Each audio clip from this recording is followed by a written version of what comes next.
Allô? Oui, bonsoir, Bonsoir, cher, mon frère. bonsoir, cher frère. Comment allez-vous?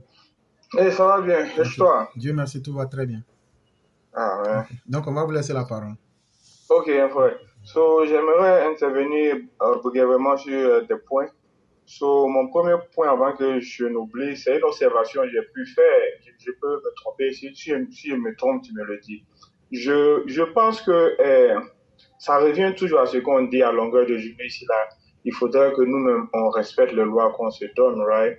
Ces chiens errants d'opposants là qui réclament à corps et à cri qu'on reporte ou bien qu'on allonge la période d'inscription sur la liste électorale là.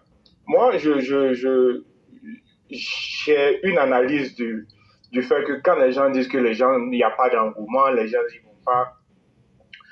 Tu sais, éclaireur, tu sais, l'homme, bon, je dirais pas que tout est beau en Côte d'Ivoire, mais de manière générale, si tu as un petit esprit de discernement, que tu vois tes options que tu as dans le cas ivoirien là, je vois même pas pourquoi c'est humain, tu vas te déplacer pour aller faire un rang pour t'enrôler parce que l'alternative de l'autre côté là, c'est ce qu'on voit à longueur de journée là, ces opposants là, c'est pas des gens crédibles.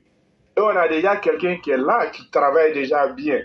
Sur ces deux choses, il y a des gens, des personnes conscientes qui vont dire, ah, je vais aller m'enrôler pour encourager le vieux là parce qu'il fait du bon boulot. Mais de manière générale, les gens, quand ça va ou bien ils trouvent que la situation qui est là est meilleure que les situations précédentes, ils ne vont pas se gêner. Ça, c'est comme quelqu'un qui est rassasié et tu lui demandes d'aller chercher de la nourriture. Maintenant, eux, dans leur attendement de vouloir forcément mettre des gens sur la liste, moi je pense que qu'est-ce qui va se passer? Parce que je sais que le FPI, PPACI, tous ces folklores-là, je sais qu'ils n'iront pas aux élections. Ils ne sont pas aussi idiots qu'on le parle. Ils n'iront pas aux élections. Le PDCI, je ne sais pas, je me dis que c'est du 50-50. Plus de gens sur la liste électorale et que le jour du vote, les gens ne vont pas voter, c'est pour dire que, ce sont les gens qu'eux ont inscrits sur la liste. Supposons qu'on va aux élections et on a 30% de taux de participation. Ces idiots-là vont commencer à faire comprendre aux gens que 70% qui ne sont pas allés voter là, en fait, ce sont leurs choses. J'aimerais que le gouvernement ne cède pas à cela. Ceux qui voulaient s'inscrire sont allés. Ceux qui ne veulent pas s'inscrire ne sont pas allés. Le vote, là, ce n'est pas obligatoire en Côte d'Ivoire, de toutes les manières. Ça, c'est mon premier point. Mon deuxième point, vraiment, si j'aime quelque chose chez toi, c'est que c'est ta franchise, quoi. Même si ça vient de nos camps, quand tu veux frapper dedans, tu le fais. Sur cette histoire des e-emploi, là, vraiment, c'est gênant. Comme tu l'as si bien décrit, c'est gênant. Qu'après toutes ces années de gouvernance, là, qu'on vient à créer un site qui est simplement un site d'information. Des informations que tous nos enfants d'aujourd'hui, là, peuvent Google et ils vont en voir ces trucs-là. J'ai toujours eu l'impression que dans notre parti, là, on se nourrit de complexes, en fait, quoi. Et là, ce que tu viens de nous apprendre, 2 tiers des gens qui partaient à la police, le FPI mettait ces militants. Mais tiens, c'est comme ça marche. Même dans la plus grande démocratie du monde. Si on dit, ok, tout de suite, là, si on dit que Cubier, il a une carte RHDP, mais ça sera la fin du monde en Côte d'Ivoire. Pourtant, aux États-Unis, ici, les procureurs, là, ils appartiennent à des partis politiques et ils vont sur la base d'élections. Quand Trump avait été battu la première fois, au moment où il cherchait à se faire réélire, si on veut faire un parallélisme, il cherchait à renverser les résultats de Georgia. Les gens en charge des élections en Georgia, c'était des républicains comme lui. Ils lui ont dit, niet. Bah, chez nous, dès que là, on veut présenter quelqu'un, il faudrait que on prouve qu'on est neutre, qu'on est rentré ici. Mais tiens, les enfants se sont battus. Il y a des gens qui sont morts dans cette histoire. Il y a des gens qui ont perdu des parents qui sont infirmes à vie. Quand tu prends le pouvoir là, hey, c'est naturel. C'est ceux-là d'abord que tu dois placer. Il n'y a aucune gêne à cela. Allez se justifier sur les plateaux pour dire, oh non, on ne donne pas du travail, on te donne seulement les informations. Who fucking care, man? comment ça s'appelle, on donne du travail à nos militants. C'est ce qui encourage ces gens-là à nous soutenir et à sortir. Je prends l'exemple de Yopouvo. Moi, je me rappelle quand on a perdu au législatif là-bas, j'avais appelé quelques petits frères, mais ils disaient que mais ici, on a abandonné, on n'ira pas voter. Résultat, les gens, on a perdu. Dieu merci qu'on s'est rattrapé in extremis, mais par la faute de l'opposition, qu'on a pu garder la mairie.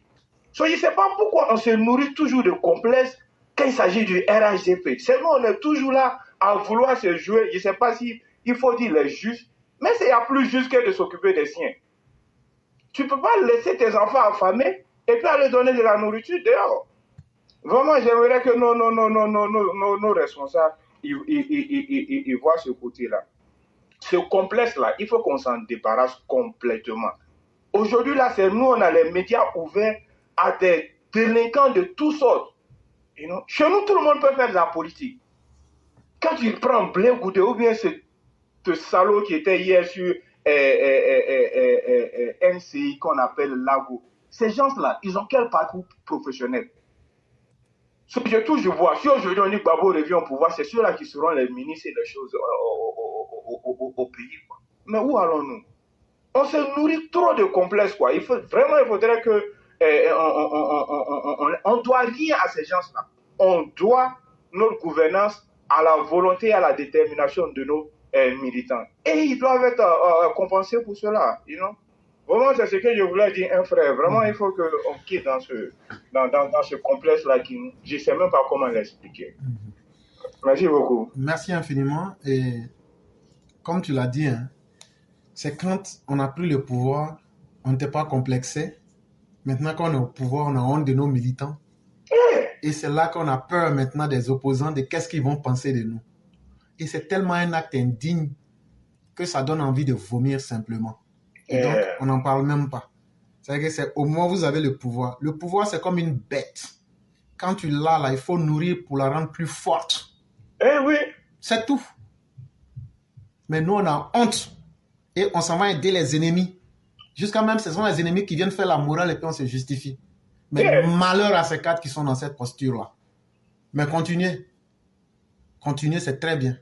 Et en ce qui concerne la prolongation de l'enrôlement, je crois que quand tu sais lire les symboles, un porte-parole du gouvernement, quand il sort après un conseil des ministres, ça veut dire c'est ce sur quoi tout le monde s'est entendu. Chers frères, n'en faites même pas un débat. Il n'y aura même pas une prolongation. Parce que si l'État s'amuse à ce jeu-là, nous, on va dire à nos militants de ne même pas aller voter. Yeah. Parce que ça devient de l'amusement. Il faut qu'on respecte nos institutions. Parce que les plus petits signes, c'est à travers ça qu'on voit les grands malheurs, en fait. Ça, c'est vrai. Les gens veulent utiliser cette histoire-là pour rentrer dans l'amusement et puis perdre du temps à tout le monde. Entre-temps, c'est que Laurent Gbagbo n'a pas réussi à faire à Abidjan. Tu sais que hier, les jeunes qu'il a réunis, là, tu sais ce qu'il allait leur dire? Non. Il n'a pas tourné par 4 chemins. Il dit, hey, si vous ne prenez pas vos responsabilités pour créer la violence afin qu'on puisse mélanger le pays avant 2025, là, c'est fini pour vous tous, c'est grillé. Voilà le message qu'il allait leur dire. Aussi simple que ça. Et donc là, si on vous le dit, là, on avait des gens parmi eux. Mais ce qu'on va vous dire, c'est que nous, là, on vous attend. Et on vous attend des pieds fermes. Et cette fois-ci, là, ce qu'on va leur donner, là, en tout cas, il n'y aura pas de survivants. Entre eux et nous, là, celui qui va survivre, c'est celui qui va écrire l'histoire de la Côte d'Ivoire. Ça, c'est vrai. Parce que cette fois-ci, on ne fera pas dans la dentelle. Et lui-même, Gbagbo, là, ne va pas échapper. Parce que tu as fait ton temps en 90, tu as fait ton temps en 95, tu as fait ton temps en 2000, 2005, 2010. Ça fait combien d'années? Yeah. Ça fait plus de 25 ans. Tu veux venir encore détruire ça? Il a détruit plus d'une génération. Oh yeah. Il veut encore s'aimer ça. Mais Laurent Gbagbo, on va te soustraire la vie avec une violence qui ne dit pas son nom. Et apprêtez-vous cette fois-ci. Alassane Ouattara lui-même là, même s'il parle, on ne va pas l'écouter. Nous, on a déjà préparé nos militants et nos parents à défendre leur vie. Celui qui sème la violence sera lui-même celui qui va récolter les conséquences de la violence. Et donc, chers frères, n'ayez point de doute. Il n'y aura aucune prolongation. Maintenant, s'ils sont forts là, ils n'ont qu'à faire sortir leurs militants. Parce qu'en un mois, si tu n'as pas pu faire inscrire tes militants, c'est que tu es minoritaire. C'est que tu n'as pas d'autre possibilité. Sinon, venir dire, c'est par les élections, je peux gagner. Tu cries partout que tu es fort là. Même en une semaine, tu peux inscrire tes gars. Parce que les moyens qu'ils veulent mettre dans la violence, s'ils avaient mis ces moyens-là pour convoyer leurs militants pour aller se faire inscrire, ils ne seraient pas dans le désarroi. Mais ça veut dire que nous connaissons leur posture. Mais nous ne serons pas ceux qui vont commencer la violence. Mais nous sommes ceux qui allons mettre fin à la violence. Et donc, restons sereins, mais restons concentrés. Et surtout, comme j'aime à le dire à nos militants, les gens voient cela comme un jeu, comme un amusement. Mais c'est notre vraie vie qu'on est en train de faire là. Et si on s'amuse à se laisser distraire, c'est très dangereux. C'est vos vies qui seront en danger. Et donc là, ce qu'on est en train de vous dire là, prenez ça très au sérieux. Et soyez en état d'éveil. Et ne vous amusez avec aucune situation. C'est le conseil qu'on peut donner. Ceux qui veulent écouter, tant mieux. Ceux aussi qui ne veulent pas écouter, on ne peut pas les forcer à écouter. Mais en tout cas, on aura fait ce qu'on aurait dû. Et pour nous, c'est ça le plus important. Vraiment, merci beaucoup. Une petite question éclairée. Non, là, vous me piégez maintenant parce que vous aviez fini. Non, prochainement. Prochainement. Merci beaucoup. Merci beaucoup.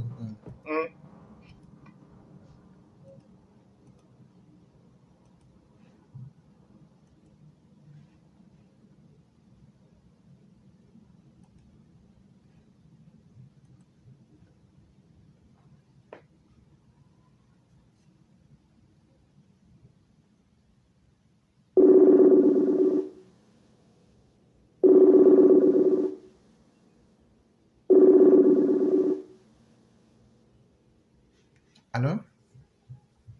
Oui, bonsoir Éclairant, bonsoir à tout le monde. Bonsoir, Éclairant, dans l'une des vidéos que vous avez jouées, il s'est agi de blé goûté.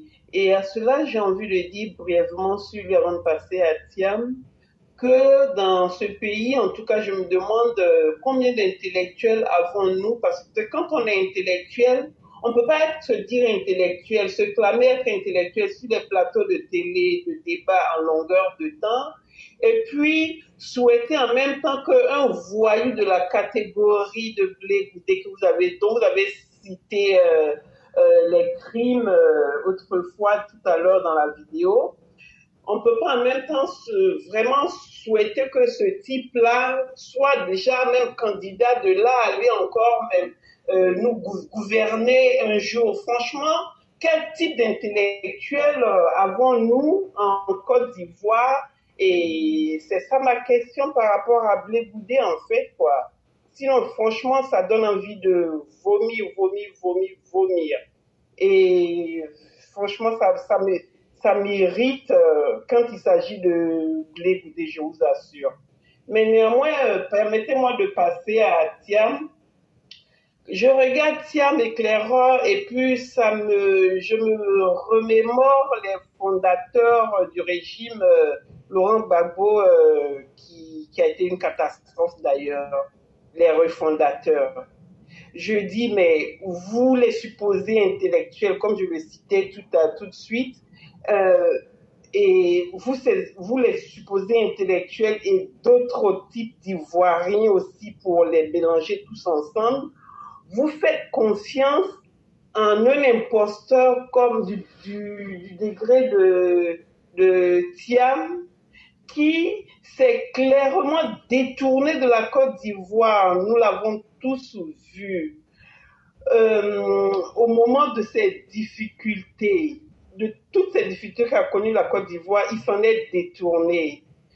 Donc, vous souhaitez que ce type-là, enfin, vous faites confiance en ce type-là plus qu'à Alassane Ouattara, un homme de cette haute qualité de président, un bâtisseur comme lui. Vous essayez de faire confiance plus en ce type-là que le président Alassane Ouattara qui aura tout donné, qui a bravé toutes les difficultés de la Côte d'Ivoire pour en faire ce qu'il en a, ce qu'est la Côte d'Ivoire aujourd'hui. Franchement, vous me donnez envie de vomir, vous les supposés intellectuels et d'autres types d'Ivoiriens. En d'autres mots, sans vraiment faire de comparaison, hein, mais vraiment pour élucider un peu les quelques esprits tordus là, entre un homme qui a vu et qui a bravé les difficultés de ce pays-là pour le relever de ses ruines, comme on le sait, et celui-là même qui s'est détourné complètement de ce même pays qui était si en difficulté. Et c'est après plus de 20 ans qu'il vient se montrer et se montre comme celui qui vient sauver la Côte d'Ivoire. Si celui-là n'est pas un opportuniste, franchement, je ne trouve pas d'autres qualificatifs à lui coller, quoi. Et puis, jusqu'à venir même nous dire qu'un tel type est capable de diriger la Côte d'Ivoire mieux que le président Alassane Ouattara, comme les Tiamistes le prétendent, ça montre combien les Ivoiriens sont vides de sens, vides de bon sens, même trop vides de bon sens, franchement. Et franchement, ça me fait mal de savoir que les Ivoiriens sont encore à ce niveau-là. C'est choquant de voir cette ingratitude même de certains Ivoiriens qui font facilement abstrait du bonheur que nous donne le président Alassane Ouattara aujourd'hui.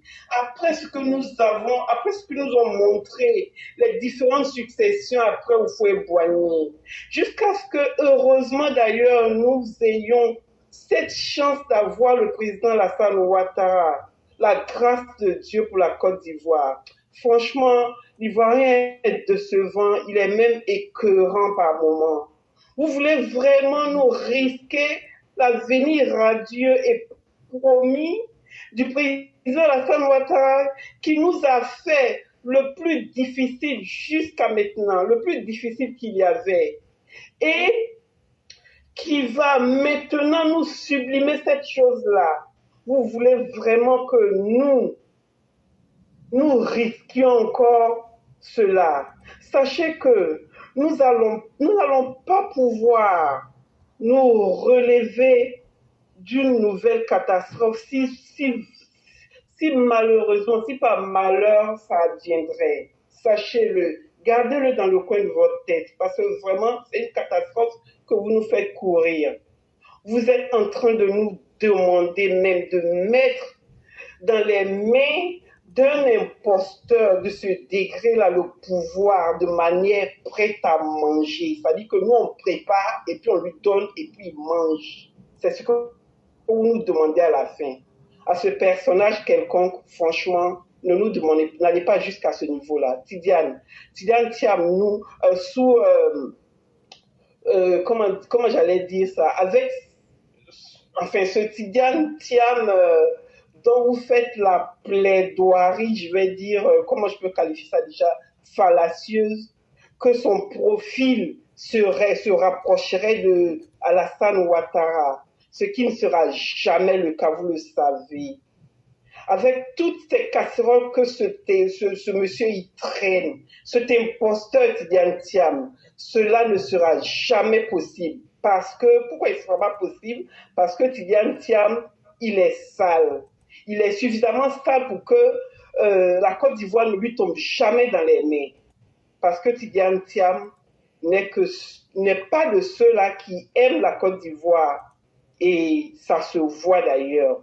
Il est là juste pour nous brouter la Côte d'Ivoire, rien d'autre. Analysez vous-même et vous verrez d'ailleurs. Imaginez quelqu'un qui n'a pas souffert pour avoir quelque chose. Et imaginez la destruction qui pourrait en suivre quand même. L'expérience de la vie, je suppose, aurait pu vous enseigner cela quand même, c'est le minimum. Je souhaite que Dieu bénisse le président Ouattara, qu'il protège le président Ouattara et qu'il protège la Côte d'Ivoire. Mais en attendant, faites gaffe à vous. Je vais m'arrêter là, j'étais suffisamment long. C'était franchement un coup de gueule, ça mérite. Et franchement, il y a beaucoup de choses qui ne vont pas et il faut que tout ça se remette bien en place. Merci beaucoup. Vraiment, merci beaucoup, cher maire. Merci encore d'interpeller les Ivoiriens à prendre conscience d'eux-mêmes et surtout à se faire respecter. C'est vraiment important. Parce que si on doit croire en quelqu'un, il faut voir d'abord ceux qui ont posé des actes. Malheureusement, l'Ivoirien, on ne sait pour quelle raison, veut s'amuser avec son propre destin. Et quand tu t'amuses à ce jeu, ça se retourne toujours contre toi. On pense que les fausses promesses, les paroles fallacieuses, il y a un moment dans la vie où il ne faut pas s'amuser. Aujourd'hui, là, si la Côte d'Ivoire n'était pas entre les mains des bons dirigeants, les terroristes avaient déjà pris la Côte d'Ivoire. Ça, c'est évident. Si la Côte d'Ivoire n'était pas en de bonnes mains, aujourd'hui, la Côte d'Ivoire vivrait une des crises économiques des plus catastrophiques. Et quand vous-même vous regardez dans la sous-région, on est différent des autres, mais dans le bon sens, ça doit vous interpeller. Est-ce que hier, c'était comme ça? Mais malheureusement, il y a beaucoup de personnes défaillantes qui aiment la facilité, le désordre. C'est dans cela qu'eux, ils peuvent profiter pour pouvoir gagner quelque chose. Ils ne peuvent pas aimer l'ordre et la loi et l'ordre. Malheureusement, ce sont ces personnes-là que vous voyez en train d'aider des gens défaillants. Tidjane Thiam, là, quand on le prend partout, on l'a mis là, il y a des scandales là-bas. Partout où il est passé, citez-nous partout où il est passé, on va vous dire les scandales qu'il a fait là-bas. Mais on le dit ici tous les jours. Pourquoi vous n'allez pas poser plainte contre nous? Bon, laissons ça. Alassane Ouattara, là, on connaît son parcours. Allez sur sa page. Vous prenez partout où il a passé là. Allez faire des enquêtes et puis découvrez les scandales qu'il a fait. Et puis venez présenter aussi. Bon, moi je crois que c'est par cela qu'on pourra savoir à qui on peut confier notre destin. Parce que être président là, une fois que tu finis de voter pour quelqu'un là, même s'il décide de te tuer là, il va te tuer. Si les Ivoiriens veulent reculer dans l'époque de la pierre taillée et puis s'asseoir pour regretter, ils n'ont qu'à le faire. Hein. C'est pas nous, on va vivre à votre place. Mais on vous a dit sincèrement, l'heure n'est plus à l'amusement. Ce sont des gens qui viennent pour profiter de la Côte d'Ivoire et puis s'en aller. Pourquoi c'est subitement maintenant que lui se rend compte que la Côte d'Ivoire est devenue importante pour lui? C'est quand même un amour suspect. On sait que ce n'est pas vrai. On sait qu'ils ont des plans derrière la tête. Ne nous amusons pas à faire l'erreur. Vous avez entendu même un dire que même si Thiam est chinois ou bien asiatique, que eux, c'est leur choix. Mais Alassane Ouattara qui est ivoirien, on demande aux Ivoiriens de le désavouer. Et c'est ce combat-là que nous allons mener. Vous voyez comment ils ont fait du mal à des gens. Ils disent que eux, là, eux vont reprendre ce même mal-là pour essayer de l'imposer en moralité. Et donc, ça veut dire que sinon, on s'assoit pour les regarder. Et c'est pourquoi nous devrons maudire l'âme de Bédier. Ils l'ont dit il n'y a pas longtemps. Et non seulement ils ne peuvent pas dire le mal qu'ils ont fait, avec toutes les conséquences, ils ne le regrettent pas. Mais aujourd'hui, ils vont utiliser ce mal-là pour l'imposer parce que eux, ça les arrange. Mais on les attend. Ce Thiam-là, son côté sénégalais, là, avec son côté français, là, on va dire ça et on va rejeter sa candidature. Maintenant, la guerre civile que vous voulez, là, on va commencer. Ceux qui vont mourir, ceux qui vont vivre, vont vivre. On est prêt pour ça. Et la peur, là, ça n'a jamais sauvé. Je n'ai pas vu quelqu'un sur cette terre-là pour dire comme il avait peur de mourir, là. C'est ce qui a fait qu'il a survécu. Le jour de ta mort, tu vas mourir. Mais quand tu vis, là, il faut savoir te faire respecter. J'ai dit, Gbagbo, là, il ne sera pas sur la liste électorale. Thiam, là, il ne sera pas sur la liste électorale. Rébellion que vous pouvez faire, là, faites ça en même temps. Et puis, on va commencer. Ceux qui tournent avec vous, là, c'est ceux qui ont peur. Mais tu as peur ou tu n'as pas peur, tu vas mourir. Donc là, rébellion que vous pouvez faire, puis vous allez nous tuer, nous tous là. Faites et puis vous allez nous tuer. Sinon, tant qu'on sera là, on va faire respecter la loi. Nous, on n'a pas été comme vous. Nous, on n'a pas agi injustement. On a pris les faits de vos vies. Est-ce que ces faits-là sont en harmonie avec la réalité? Et ça, là, on ne va pas violer la loi pour faire plaisir à quelqu'un. Et on attend les autorités de pied ferme. Si les autorités tombent dans ce jeu, alors là, nous n'allons pas leur faire des cadeaux. Mieux vaut qu'on laisse ces personnes dans l'illégalité. et puis on va les mater dans l'illégalité, plutôt que de leur donner une certaine légitimité, et puis après essayer de justifier cela. Et donc, chère mère, c'est à nous de rester sereins et de rester très cramponnés sur nos positions pour que ces gens-là comprennent que la Côte d'Ivoire a véritablement changé. Parce que je crois que cette réalité leur échappe. Ils ne comprennent pas que la Côte d'Ivoire a vraiment changé. Et ça, je crois que cette fois-ci, ils vont s'en rendre compte. Vraiment, merci beaucoup. Et c'est ce que je comptais ajouter sur ce que vous avez dit. Très bien ajouté, éclaireur. Merci beaucoup. En tout cas, nous sommes là. Merci beaucoup. Merci beaucoup, chère mère. On va vous souhaiter une excellente soirée. Pareillement à vous. Merci.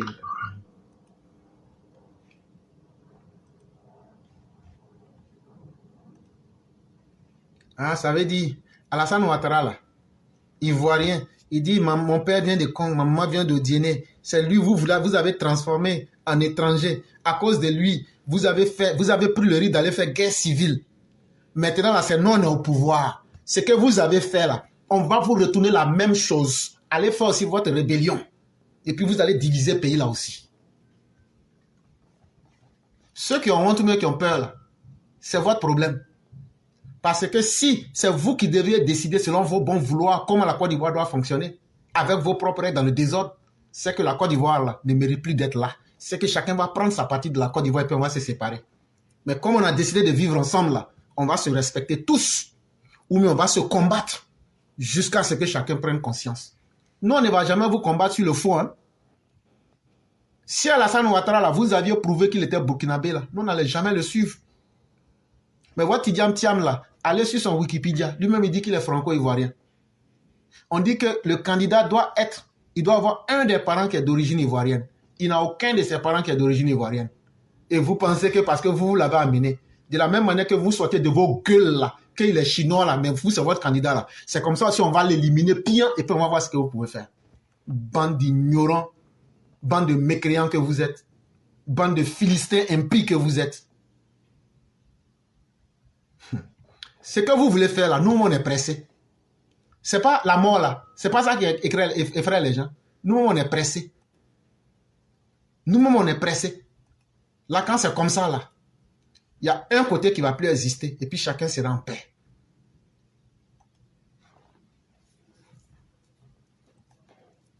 Bande de pervers que vous êtes.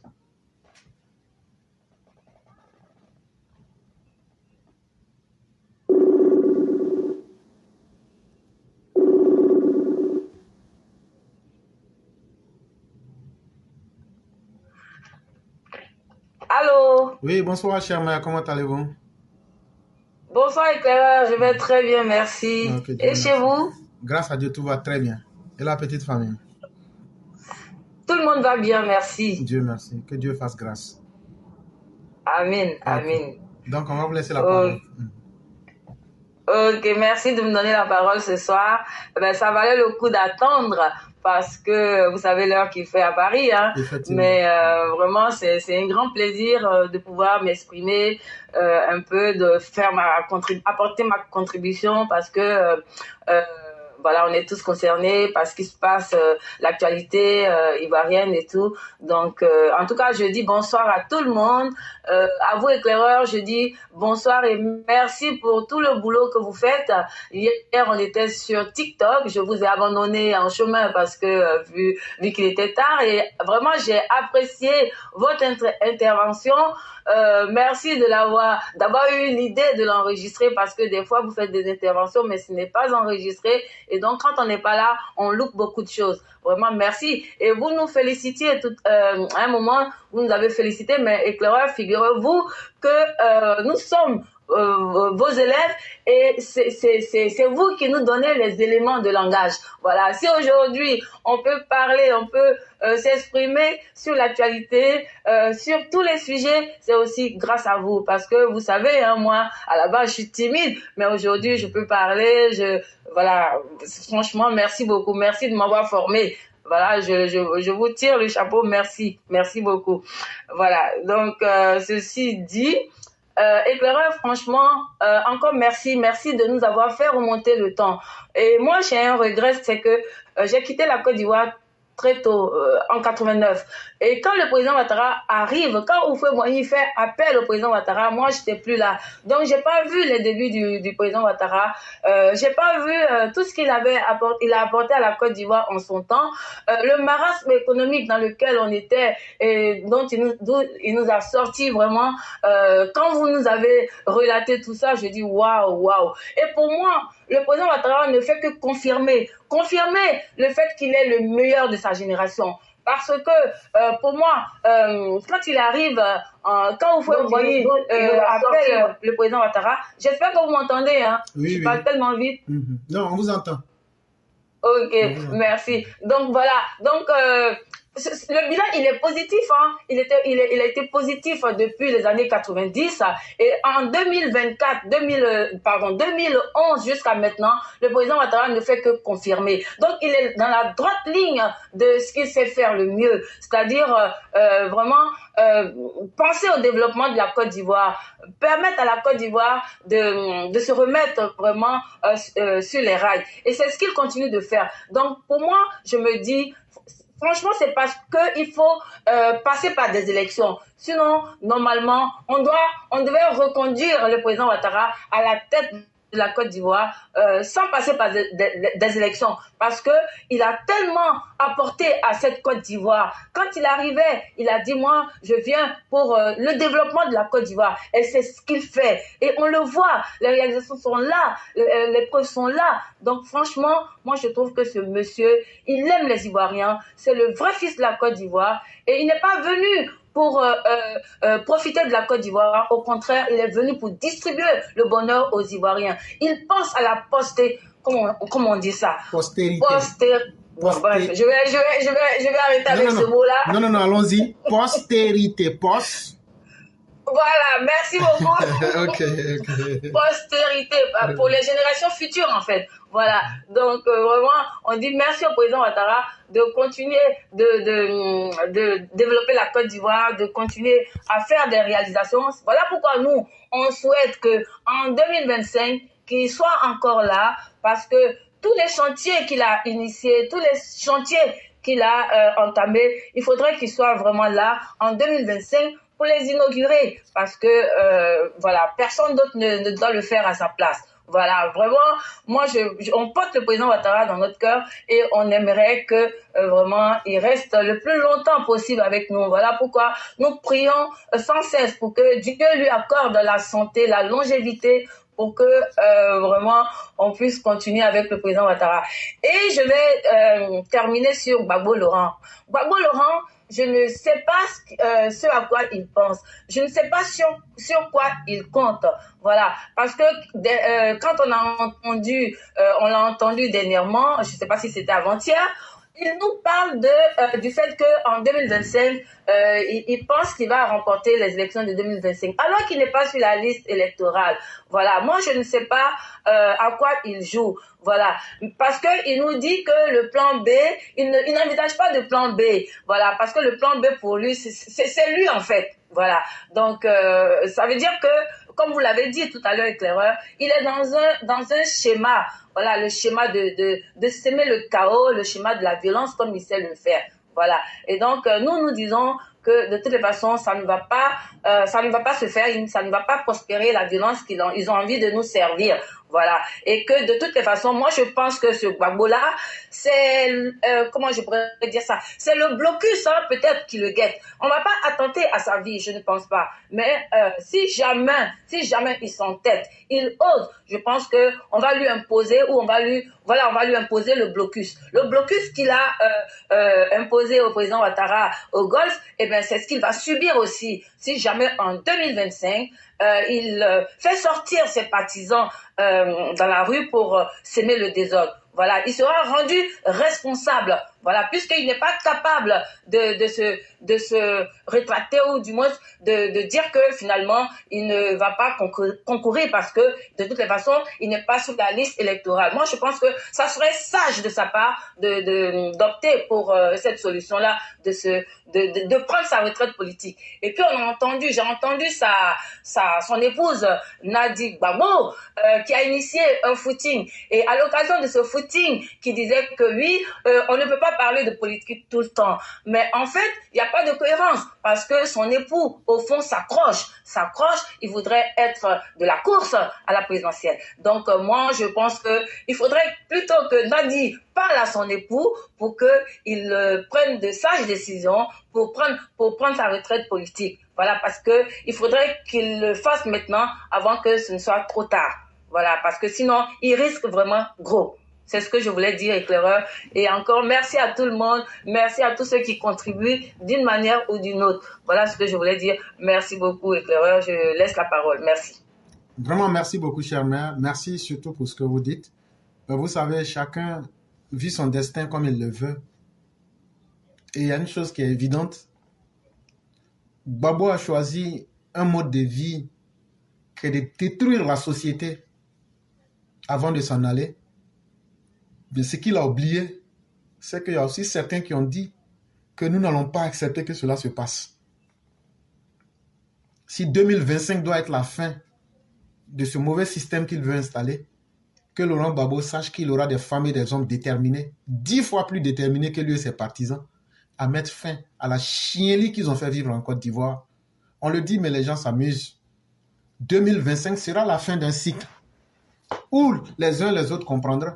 Vous êtes généreuse quand vous dites qu'il ira en résidence surveillée parce que vous faites le comparatif avec Bédié. Chère mère, le président Ouattara est quelqu'un de très généreux. Et à l'époque, quand il y avait le CNT, quand j'ai dit aux gens que Bédié ne connaîtra jamais la prison, les militants m'ont dit, mais de quoi est-ce que tu parles? Après tout ce qu'il a dit, j'ai dit, non, il ne pourra pas. Parce qu'il y a des détails humains qui font que le président Ouattara ne va jamais humilier Bédié. Mais Laurent Gbagbo, là, s'il s'en sort vivant, là, il va pourrir en prison. C'est moi, je vous dis ça. Il n'ira pas en résidence surveillée. Il sera pris et jeté en prison.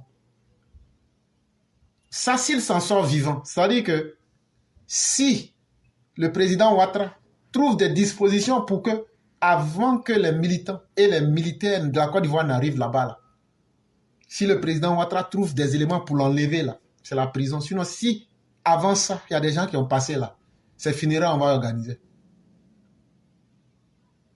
Parce que la Côte d'Ivoire en a marre, mais ils ne se rendent pas compte. Et le mal qu'ils ont fait aux Ivoiriens, ils pensent que c'est par faiblesse que les victimes sont assises et elles les regardent.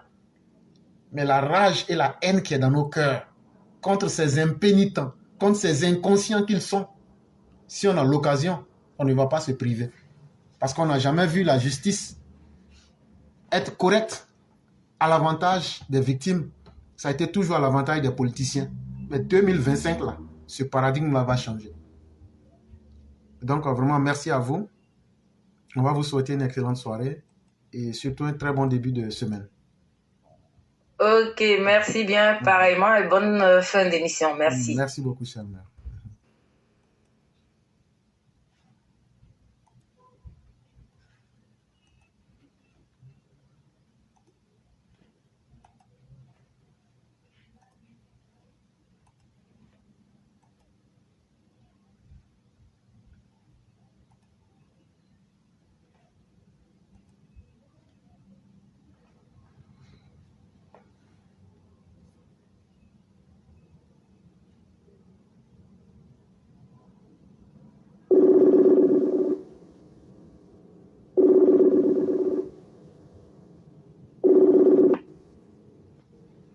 Allô?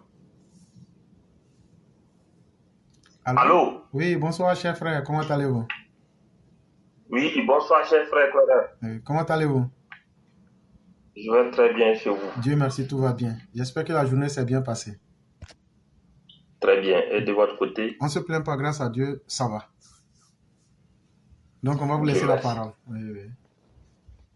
Je vous remercie de me donner la parole. Je voudrais tout d'abord vous remercier, vous féliciter sincèrement pour l'excellent exposé. Vous avez pris le temps de dépeindre la médiocrité qui était au sommet de l'État lorsque Laurent Gbagbo était au pouvoir. On a bien vu que entre 2000 et jusqu'à 2010, la Côte d'Ivoire était vraiment tombée très bas. Tout ce que vous avez décrit, c'est exactement la réalité du terrain. Des gens qu'on prenait ça et là, qu'on faisait émarger, qu'on payait. En fait, on était en train de détruire la Côte d'Ivoire progressivement et ceci n'était même pas fait pour arranger même l'avenir des populations. Donc, face à ce qui a été déjà vécu, et lorsqu'on voit que ce sont les mêmes personnes qui veulent rééditer la même chose, je pense que quelque part, il y a urgence. Voici pourquoi nous disons, on va beau bavarder, on se connaît ici en Côte d'Ivoire, tout va se terminer par le rapport de force. Ah oui, on va monter, on va descendre, il y a un camp qui va terrasser un, et puis on va avancer. Et sans aucun doute, cela, ils ne peuvent rien nous faire dans ce pays-là. Le moment venu, là, on va casser leur gueule et il n'y a rien qui va se passer. La surenchère qui est en train de se faire, là, elle peut continuer. Non, Laurent Gbagbo, son nom doit être sur la liste électorale. Tidiane Thiam, il est ceci, cela. Bavarder. Le moment venu, vous savez très bien, dans ces pays-là, tout se termine selon la volonté du militant RDR. Tant que ce n'est pas comme ça, il n'y aura pas de paix. Tant que la volonté du militant RDR ne sera pas respectée, la paix, il n'y en aura pas. Vous faites comme si vous ne savez pas. Mais on va vous rappeler cela. Parce que la vérité, là, il n'y a qu'une seule. On ne va pas tourner en rond. Hein. C'est pour cela que j'ai dit, il faut que le parti mette les militants en ordre de bataille. Parce que ceux-là, c'est la violence qu'ils sont en train de préparer. Toute cette surenchère qu'on voit sur les médias, ce trafic d'influence en un point fini. C'est pourquoi? C'est pour préparer les esprits. Mais comme ils pensent qu'ils sont forts, c'est-à-dire même on veut que ça commence rapidement, comme ça, on saura qui est plus fort et puis on va avancer. Parce que tout ce qui s'est déjà passé là, ça n'a pas servi de leçon. Hein. Ils pensent qu'ils peuvent contre nous, hein. Mais nous, on est là, on les regarde.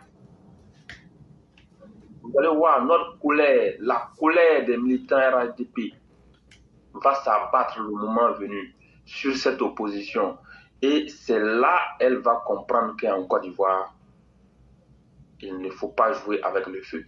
Comment pouvez-vous comprendre que des délinquants notoires, des voyous, des bandits, des voyous des grands chemins, des criminels comme Blé Goudé puissent exister sur la scène politique ivoirienne jusqu'à ce qu'ils viennent dire qu'eux vont devenir présidents de la République. Mais attends, on est où au juste? Comment des opportunistes notoires comme Thiam, qui ne savent absolument rien du tout de la Côte d'Ivoire, qui n'ont rien à voir avec la Côte d'Ivoire, débarquent comme ça du jour au lendemain, eux aussi veulent devenir présidents et ils menacent. Et ils prétendent être les plus intelligents. Mais attendez, il faut arrêter souvent. Donc tout ça là, moi je pense que à un moment donné, il faut tracer la ligne rouge. Parce que le désordre auquel nous assistons là, franchement, c'est un désordre qui, moi, ne me convient pas. Je l'ai dit, mettez les militants en ordre de bataille. Le moment venu, ça va se terminer par le rapport de force. Et on se connaît en détail en Côte d'Ivoire ici. Tant que ce ne sera pas la volonté du militant RDR, la paix, il n'y en aura pas. Ah oui, il faut que les choses soient suffisamment claires. Le temps de l'amusement, là, c'est terminé. Ils ont crié sur tous les toits ici qu'ils allaient pouvoir enrôler les gens. Vous avez vu l'enrôlement, là, ils ont pu mobiliser qui?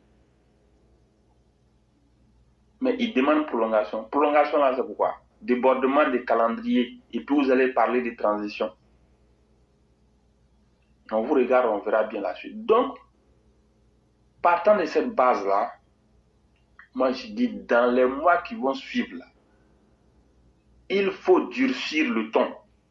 C'est-à-dire, quand ils vont essayer de menacer, il va falloir qu'il y ait des garçons au sein du parti pour menacer plus fort et passer aux actes. Parce qu'on ne va pas se contenter de laisser des gens comme ça venir mettre encore la vie des gens en danger.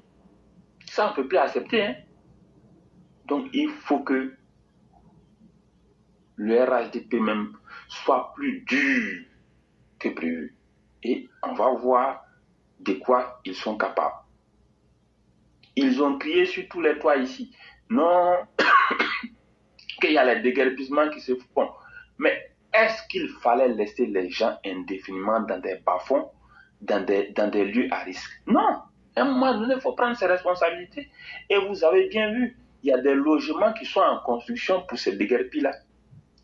Donc, un gouvernement, ça s'assume. Voilà une opposition qui n'a jamais rien apporté, qui n'a jamais rien fait pour la Côte d'Ivoire, qui a mis la Côte d'Ivoire dans la misère et qui revient encore pour remettre la Côte d'Ivoire dans la misère. Et il y a des gens qui veulent qu'on laisse faire. Donc le moment venu là, en tout cas cette fois-ci, nous le disons, mieux vaut prévenir que guérir. Le temps où on a laissé les gens venir tuer des innocentes personnes ou bien venir saccager les biens des gens, ça, ce n'est plus possible. Donc ce qui doit être fait, il faut que ça se fasse. Je m'arrête là et je vous remercie. Vraiment, merci beaucoup le concurrent. Et je crois que c'est à cette idée-là qu'il faut finalement se résoudre pour dire aux Ivoiriens qu'à un certain moment, trop c'est trop. On dit qu'une calamité sans fin est pire qu'une fin calamiteuse. Une souffrance qui ne finit pas là. Toi-même, il faut trouver une solution pour en finir avec la souffrance là. L'épisode Gbagbo, le père de la violence et du désordre en Côte d'Ivoire, on en a plus que marre. Et c'est son modèle que tous les partis veulent copier. Même quand je vois le PDCI vouloir s'essayer à la violence, ça ne leur marche même pas, mais ils se disent, puisque Gbagbo a fait, Sorogio m'a fait. Mais cette fois-ci, vous allez comprendre que ça ne marche pas avec tout le monde. Et ça, il faudrait que, au-delà même du RHDP, que les Ivoiriens s'arment de courage et de détermination.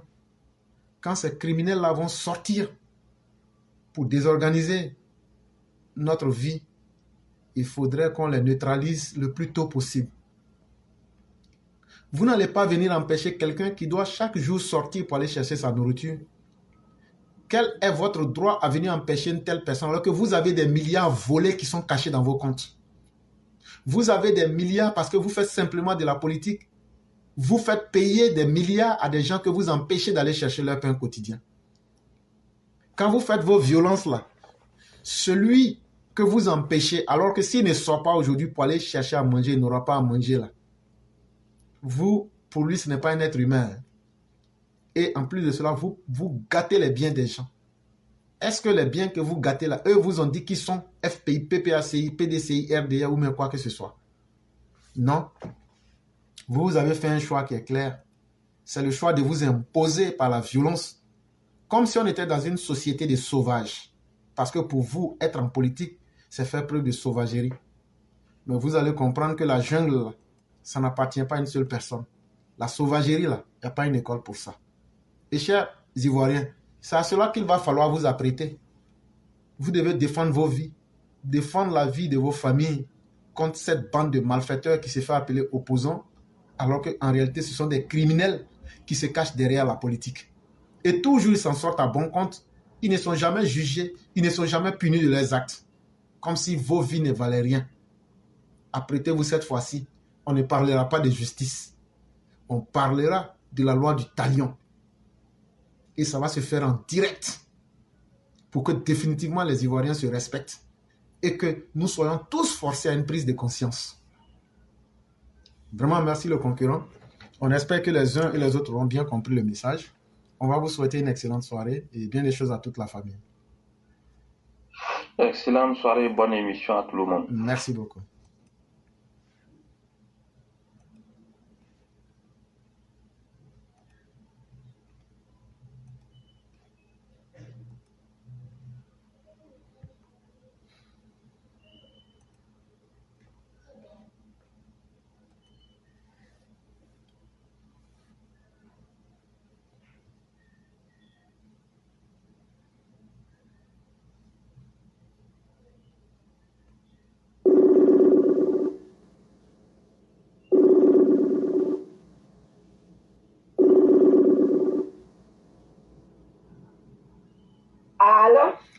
Bonsoir, chère mère, comment allez-vous? Bonsoir, cher frère, je vais très bien et toi? Oui, grâce à Dieu, tout va très bien. Alhamdulillah. Et la famille? Tout le monde va bien, j'espère. Oui, ça va. Et de votre côté? Alhamdulillah. Dieu merci. Et les barres de chocolat? Attends, on dirait que c'est moquerie. Attends, non, je vais prendre une barre même encore. Faut attendre. Ça est toujours à côté de moi. Oh. Tu entends le bruit du sachet? Tu entends le bruit du sachet? Il a rempli ma valise de ça comme ça pour venir. Voilà. Ça même, c'est chocolat du Ghana. Hein. Oui, oui. On appelle ça King's Bite. Moi, c'est made in Côte d'Ivoire. Non, je n'ai pas. Moi, je suis en train de dire, on dit King's Bite, c'est-à-dire le goûter des rois. C'est comme ça qu'on appelle ça. donc, moi, tu vas parler là. Si tu entends des bruits, c'est mon chocolat. Hein. On peut faire ça.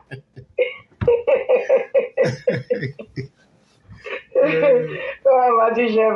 Oui, bonsoir. Comment allez-vous, chère mère? Alhamdulillah. Dieu merci. Et surtout, merci pour tous les efforts sur TikTok. Et tous les jours aussi. C'est tellement naturel. Et tous les jours aussi. Merci beaucoup. Merci à nous tous. C'est naturel, hein, l'éclairage. C'est un combat naturel. Voilà. Et je vais dire bonsoir à tous les DPV, bonsoir à tous ceux qui sont là avec nous jusqu'à présent, surtout ceux de l'Europe et autres, ceux qui ont fait des attaches chez vous là-bas, vraiment. Big up à vous, bonsoir à vous. Vraiment que Dieu nous garde dans cette semaine aussi pour que ce soit une très bonne santé pour nous tous. Amen, amen. L'éclaireur, merci pour tout ce que tu as développé, tu développes depuis hier aujourd'hui. Vraiment, merci pour tout ce que tu fais pour la population ivoirienne. Parce que quand on dit la vérité, les premiers bénéficiaires de tout ce que tu fais, c'est la Côte d'Ivoire d'abord. Tout le monde fait, c'est la Côte d'Ivoire. Tout ce qu'on fait là, c'est la Côte d'Ivoire. Et pourquoi nous le faisions? C'est parce que nous savions que nos parents sont dans la tranquillité. Oui, quand on voit le pays en tranquillité, tranquille, en sécurité, vraiment, on remercie le Prado. Je dis ça toujours aux Ivoiriens. Ce côté-là seulement, tout le monde doit ça au président. Jusqu'à ce que même tellement les opposants eux-mêmes ils se sentent à l'aise. Regardez-les, il y a leur comportement. Monsieur là, moi j'ai confiance en Dieu. Je sais que le Dieu en qui nous croyons là, le Dieu qui nous a créés, qui nous connaît mieux que nous-mêmes là, il a son plan. Oui, j'ai confiance. Parce que quand tu regardes ces opposants là aujourd'hui, des gens même qui devaient faire profil bas, mais c'est eux là même qui se jouent les guerriers. Ça veut dire que Dieu est au contrôle de quelque chose. Et Dieu nous dit, je vous donne des signes, vous n'écoutez pas. Mais moi-même là, mon souhait est que ce monsieur, ce Babo Laurent là, qui doit même penser à être tranquille dans son coin, devenir pasteur, prêcher pour ses partisans là, qui se jouent les guerriers là, franchement, on le laisse dans la main de Dieu. Moi, je dis toujours, quand Dieu fait ton palabre là, tu n'as pas besoin d'arriver à habiter d'en haut. Donc, le Babo Laurent, nous on a laissé à Dieu. Oui, on l'a laissé à Dieu parce que papa va même, le pouvoir ne va même pas salir sa mère avec lui. Moi, j'ai confiance en ça parce que je crois en ce Dieu-là. Dieu lui a donné tellement de chances pour se racheter, mais il n'arrive pas à se racheter. Ça veut dire qu'il n'y a rien qu'on puisse faire, quoi. Franchement. Et moi, c'est ce que je dis. Il faut que nous, en tant que RDR, RHDP, arrêtons d'être complexés devant ces opposants flafla qui n'ont rien à dire. Oui, parce que, quand on se dit la vérité, imaginez vous-même, toi, tu es dans une entreprise, tu connais des gens autour de toi qui sont bien, qui peuvent t'aider à travailler dans ton entreprise. Toi, tu vas laisser ces gens qui peuvent t'aider, qui sont bien, qui ont le potentiel pour faire ce travail-là. Tu vas les laisser pour aller chercher travailler ailleurs. Franchement, RHDP, RDR, arrêtons d'être complexés. Oui, arrêtons d'être complexés. Eux, ils ont fait pire. Nous, au moins, on passe par la compétence. Oui, le pouvoir RHDP passe par la compétence. Pour te dire, tu es compétent, il faut partir. Si tu vois que tu n'as pas été, que tu n'es pas toi, tu n'as pas été compétent. Donc arrêtez d'être complexés, qu'ils racontent tout ce qu'ils veulent, qu'ils disent tout ce qu'ils veulent, on s'en fout. Tant que le pays la marche, voilà pourquoi on demande toujours à nos gens qui sont autour de papa de travailler. Parce que si vous travaillez là, ça va leur montrer que vous là, c'est parce que vous méritez que vous y êtes. Mais si vous les faites venir là aussi, c'est pas bon. Vous voyez? Donc ils n'ont qu'à raconter ce qu'ils veulent. C'est pas eux qui ont amené papa où il est. Voilà, c'est pas eux qui sont partis dans les urnes pour lui. Ce sont les jeunes du RDR, RHDP qui vont toujours voter pour lui. Voilà des gens, on leur disait d'aller s'enrôler. Ils n'ont rien fait. Ils n'ont rien fait, pas de mobilisation. Ils ont même dit dans les coulisses à leurs partisans de ne pas aller s'enrôler. Maintenant, des gens encore qui sortent derrière pour venir dire aux gens, il faut qu'on repousse. Pourquoi? C'est des gens, ils ne veulent rien faire. Ils veulent ramener toujours la Côte d'Ivoire derrière. Et nous, on avance avec le président. Donc, tout ce qu'ils font là, on s'en fout de ce qu'ils font. Comme eux-mêmes, ils disent au PDCI que même si Thiam est chinois, il est japonais, c'est leur truc là, c'est leur candidat là. C'est comme ça, nous aussi, on dit que le pays là, vous allez laisser ça comme ça va aller devant. C'est tout. Franchement, trop, c'est trop, quoi. Ok, l'éclairage, je m'arrête là. Vraiment, merci beaucoup. Merci à tous ceux qui nous ont suivis. Que Dieu protège Papa Ado et tout son gouvernement, tous ceux qui sont autour de lui. Et que Dieu protège toutes nos forces de l'ordre, qui nous donne la sécurité, la paix. On ne cessera de prier pour vous. Parce que vraiment, si tu attends le développement, c'est grâce à vous. Si tu attends, on va construire des écoles, c'est grâce à vous. Vous qui nous donnez la sécurité en Côte d'Ivoire. Vraiment que Dieu nous protège tous. Merci, l'éclaireur. Merci infiniment, cher maire. Merci pour tous les efforts. Et surtout, merci pour les conseils que vous ne cessez de donner. Et surtout, merci aussi pour les prières. Restons nous-mêmes. Parce que chaque être humain est une pièce de Dieu. Tu peux ressembler à quelqu'un, mais ça ne veut pas dire que vous êtes identique. Et donc, chacun est particulier. Et c'est ce qui doit aussi démontrer de l'unicité même de Dieu et de sa toute-puissance. Et donc, faire confiance en soi-même, c'est être capable de compter sur ses ressources. De toute façon, c'est le peuple là, les sans-voix là. Ce que tous les politiciens oublient, c'est à eux que nous on adresse nos messages. Et nous allons leur dire, ne laissez personne détruire vos vies. Et la justice a déjà démontré qu'elle n'existe pas pour les pauvres. Si la violence vient à vous, trouvez tous les moyens de vous défendre. C'est légitime et c'est normal. Et continuons à lancer ce message. Ça va convaincre certains. Et continuons surtout à éclairer les gens. Vraiment, merci pour tous les efforts. Et je ne sais pas, mais c'est Dieu seul qui sait comment il va payer chacun en fonction des actes que nous posons. Mais rien n'est gratuit. Et tout acte qui est posé, quand c'est un acte qui est positif, avec une bonne intention, c'est Dieu seul qui sait comment il va payer chacun. Et vraiment, merci à vous les EPV. Merci à chacun de vous qui laissez les familles, qui laissez des tâches quotidiennes, qui laissez même le simple repos pour être 24 heures sur 24, souvent 48 heures d'affilée. Hey, vous qui pensez que nous on est bêtes là, vous ne connaissez pas. C'est qu'on est en train de s'aimer là. Nos enfants et nos arrière-enfants vont dépasser vos arrière- et arrière-petits-enfants demain. Quand quelqu'un prend son temps pour lutter pour tout le monde là, l'histoire va retenir ça. Ah, c'était ton papa qui était éclairé puis faisait l'émission là. Ah, il faut être comme lui, hein. Ah, c'était ta maman qui était Sali Koné. Ah, quand on s'assoit là, il y a des gens comme ça qui pourraient exister encore. C'est ça qui fait la différence entre les gens. Ceux qui ont posé des actes, même à travers l'évocation de leur nom, c'est eux qui font l'histoire. Mais ceux qui se cachent vous disent, nous on est là, on regarde. Vous serez des spectateurs de vos propres vies. Et vous allez disparaître. Il y a des gens qui meurent. Il y a des gens qui disparaissent. Mais il y a des gens qui ne font qu'une transition. Nous, on ne sera pas parmi ceux qui vont mourir. Nous, on ne sera pas parmi ceux qui vont disparaître. Parce que chaque jour ici, on a écrit notre histoire. Même si ça doit s'arrêter aujourd'hui. De 2000 jusqu'à aujourd'hui, là. Tous ceux qui nous ont connus ont su qu'il y a des gens qui ont passé, n'étaient pas comme tout le monde. Et ça, c'est une réussite en soi. Parce que moi, ma plus grande réussite et mon plus grand combat, c'est que demain, les générations à venir, là, quand on va parler de l'histoire de la Côte d'Ivoire, qu'ils seront confus. C'est sur nous qu'ils vont se baser pour trouver la vérité. Parce qu'ici, là, même quand le FPI a fait quelque chose qui est bien, on le dit. Si le RHDP a fait quelque chose de mal, on le dira. Parce que nous savons qu'il y aura un jugement sans complaisance de l'histoire pour retrouver la vérité un jour. Et vraiment, merci à tous ceux qui ont participé à cette dynamique. Merci à tous ceux qui ont donné de leur temps, de leurs efforts et de tout ce qu'ils pouvaient. Et nos mères et nos pères qui sont en arrière-plan, surtout qui prient. C'est important. Parce que tout ça, ça renforce le sens spirituel. C'est comme hier un frère, je crois que c'était BSB qui disait, ah, je voulais faire quelque chose, mais je me suis rendu compte que tu as fait ça avant moi. Je crois que c'était hier sur TikTok. Oui, c'est BSB. Voilà, et je lui ai dit, non, non, non, à partir du moment où on est inscrit dans le même champ spirituel qu'on appelle un égrégore, au même moment, on peut penser les mêmes choses. Peut-être que lui, ça l'a surpris, mais c'est quelque chose, quand tu comprends, c'est naturel. Quand vous pensez les mêmes choses, ça veut dire que vous êtes sur la même vibration. Automatiquement, vos pensées, là, vous communiquez. C'est comme les Bluetooth, là. Quand tu connectes deux téléphones, ça devient la même chose. C'est ce qu'on appelle en anglais pairing. Quand tu connectes deux téléphones, que tu utilises l'un ou l'autre, ça devient la même chose. Donc, les êtres humains aussi, il suffit de se mettre dans la même dimension de vibration et vous pouvez communiquer, même à distance. Malheureusement, puisque la science occidentale et puis on s'est retiré nous-mêmes de l'aspect vrai des choses, ça fait que ça devient extraordinaire, comme si c'était, alors que ce sont des choses très simples. Ce sont des choses très simples. Et donc, vraiment, merci beaucoup.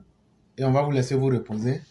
Et vraiment souhaiter toute la grâce divine sur chacun de nous. Amen. Merci beaucoup. Merci et beaucoup, bonne nuit à chérie. tous les. Merci beaucoup.